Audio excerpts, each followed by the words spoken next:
The sports page with the Orlando Sentinel and FM 96.9 The Game's Mike the Bulldog Bianchi. On JRR.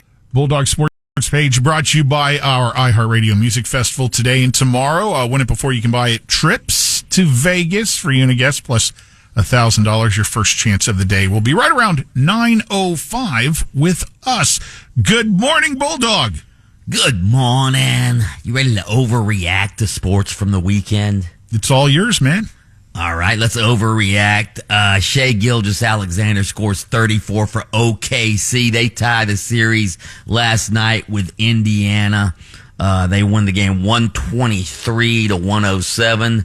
That series tied 1-1. The Thunder now 18-2 coming off a loss. Of course, they lost game one on that classic Tyrese Halliburton shot. I told you then, I will tell you now. All right. That was one game for Indiana. OKC will still win this in a gentleman's sweep. They'll win it 4-1. By the way, nobody's watching this series. TV ratings for game one, even though it was a classic, average 4.7 rating, 8.91 million on ABC. That was the lowest of the Nielsen era dating back to 1988. That's if you take out the COVID-fueled ratings plummet in 2020, 2021. God. So just as we suspected, nobody's really watching this. Remember that in 2020, 2021 where they had the fake people in the crowd? We talked about that a couple months ago. Yeah. That was horrible. I'm sorry. So we'll see what happens from here on out. My Florida Panthers on Friday night, Brad Marchand getting it done in double overtime. He scores the goal. The Panthers end up winning that game 5-4, and now game 3 with the series tied 1-1 is tonight in South Florida. Lynch, who do you like tonight? You take the home team, man. I think the fans in South Florida are probably going to be eager to try to out vociferous what went on in Edmonton for those first two games.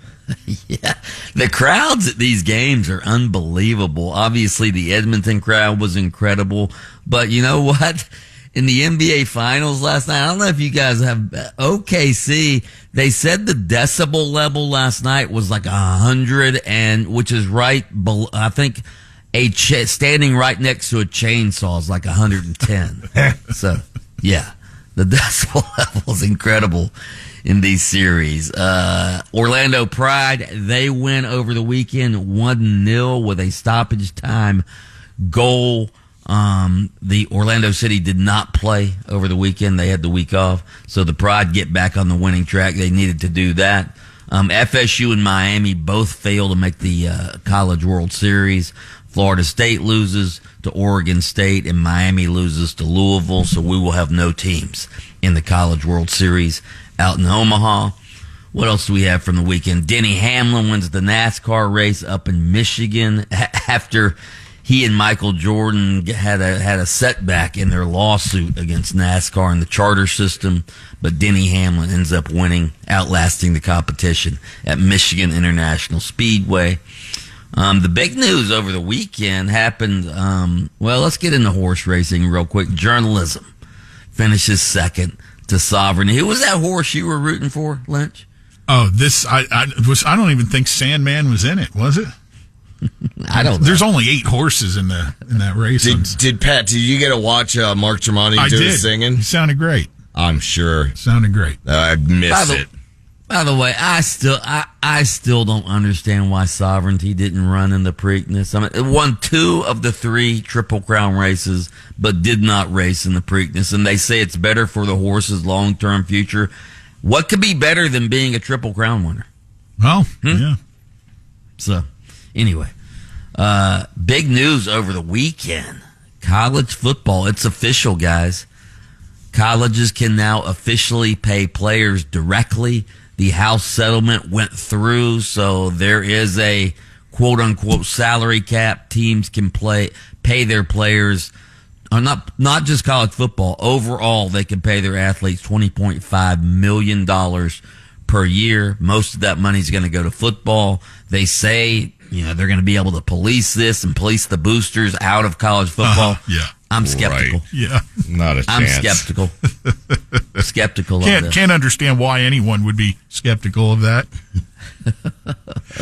By the way, did you guys watch any of the French Open over the weekend? Let you watch everything. Did you watch any? I don't watch tennis. Man, I'll tell you what.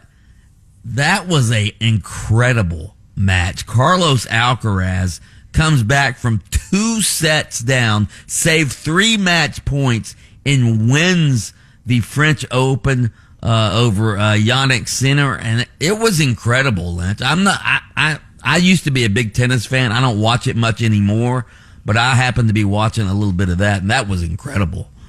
So I said Alcaraz. it years ago, dog. Somebody taught me about 20 years ago. They said, "Hey, see that tennis that's on? Boring, right?" I go, "Yeah." He said, "Turn the volume all the way up and close your eyes with the women playing." Oh God, it's awesome. I did watch the golf that went to 4 playoff holes yesterday. Did you see that? With I a did couple not no watch that. names, right? So you watched a meaningless golf tournament, but you didn't watch. The only reason I caught the golf was because I switched over to it at the end of the NASCAR race, and I was, oh, this is in playoff holes, and that It was was Ryan got a big Fox golf. and yeah. Ryan Fox topped Sam Burns.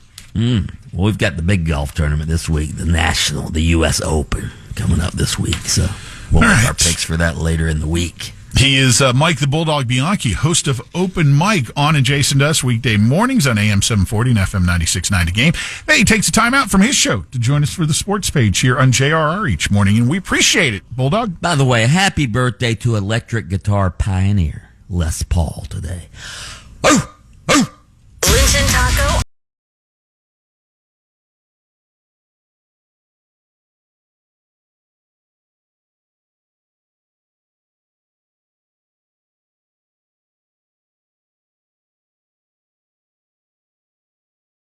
On demand. Download the iHeartRadio app.